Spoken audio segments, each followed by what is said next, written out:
China would not succeed, and therefore they are engaging in unrestricted warfare. That means that they are ignoring these proxies and the Geneva Convention and all these other silly wartime rules.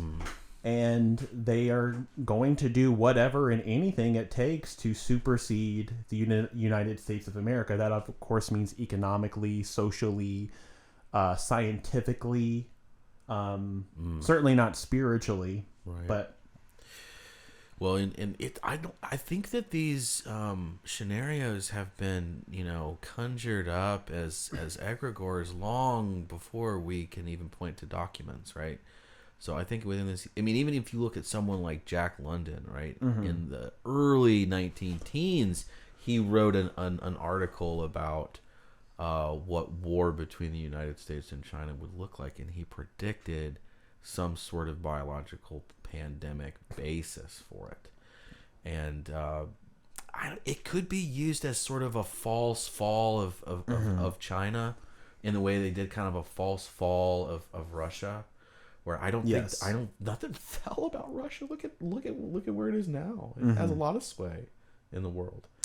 And as the same thing with China now. And I think that they're going to maybe say that, the Chinese economy is about to collapse and everything's going into free fall. But they've already laundered so much money and rigged so many markets in their favor that China could easily, pretend to be out of the picture, but in fact, garner a lot of regional power in the process. And in that sense, they're not so much an enemy of the United States as a supersedent, or a model that is to be imposed on other geographies in order for those geographies to conform to what the aims for the next chapter of the technotronic era is really all about. And that's what's so alarming is they are certainly the neo-feudal template for what is in store for the Western world. Definitely. Yeah, it's a window into that. You watch the if watch Game of Thrones, and they really tell you a lot in the fiction. The whole series is about kings and queens and princes fighting amongst each other, but they all end up going to the bankers. And a lot of rape revenge. A lot of rape revenge and incest and stuff that's frankly real. Yeah, but they all go to the bankers. Yep. To fuel their wars. That's and right. All the civilians are caught up in the midst of that, and that's what's going on with China. Just the slave population on both sides.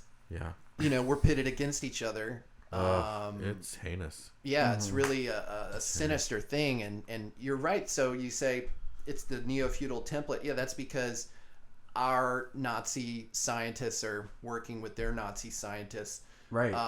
To not only jointly develop their own breakaway civilization, but right.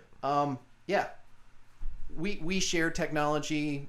They implement it because they have more of a subjugated population, right? Despite the massive numbers. It wouldn't take a very high percentage for them to revolt and actually throw off the communist regime, but right. Likewise here, they're just so beaten down and caught up in the the debt slavery as we are. Yep. We don't even really realize the degree to which both of us have been subjugated by the same powers. But if you watch CNN, the royal wedding, it's just ceremonial. Yes, traffic in London had to stop for it, but that's just ceremonial. It's just tradition. Right. And if we look at prior, the periods of conflict that are dubbed world wars, you see intermediary accelerators of conflict between major powers. So, World War I, you have England doing a sort of triple entente between, France, Germany, and Russia, and then in World War II. You see something similar with Japan, Italy, and the Axis powers being pitted artificially against the rest of continental Europe and the United States.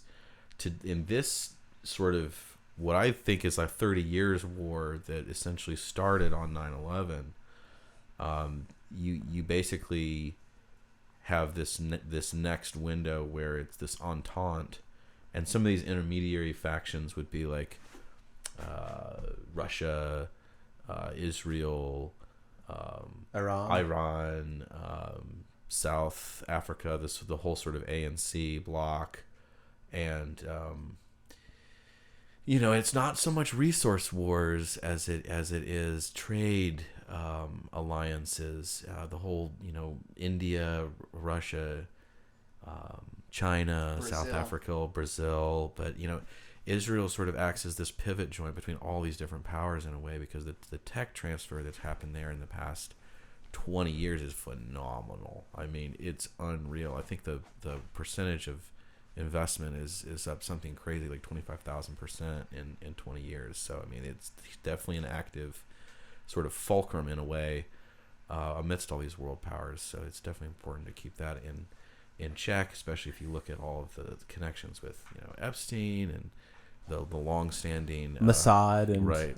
Black Cube. Absolutely, all of that. I mean, it's pretty phenomenal how intertwined and incestuous these world power blocks really are, and that's what's incredibly dire.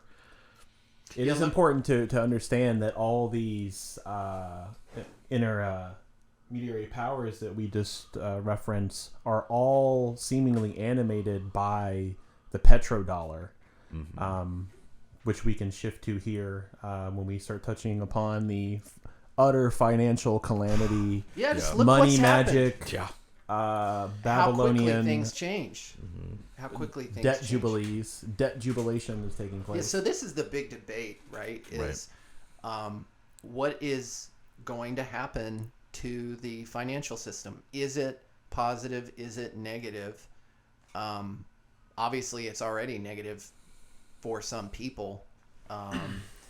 But can the Federal Reserve kick the can down the road? No. Will they succeed in a global cashless, implanted credit chip? Unbelievable. But that's really what's being attempted here. I mean, it's so in your face, like you said in our past discussions. Yeah. They're taking the gloves off. Yeah. They've been setting this up for a long time. I think they've had to pull the trigger early. I think they're having to roll this out sooner than they would have liked. I think they wanted to. They were already behind schedule. To reference Inconvenient Truth, the Al Gore, 2000 or 2001 environmental film classic. They wanted to keep the frog in the pot a little bit longer, while they started to turn up the heat. But they have certainly taken the gloves off. Yeah.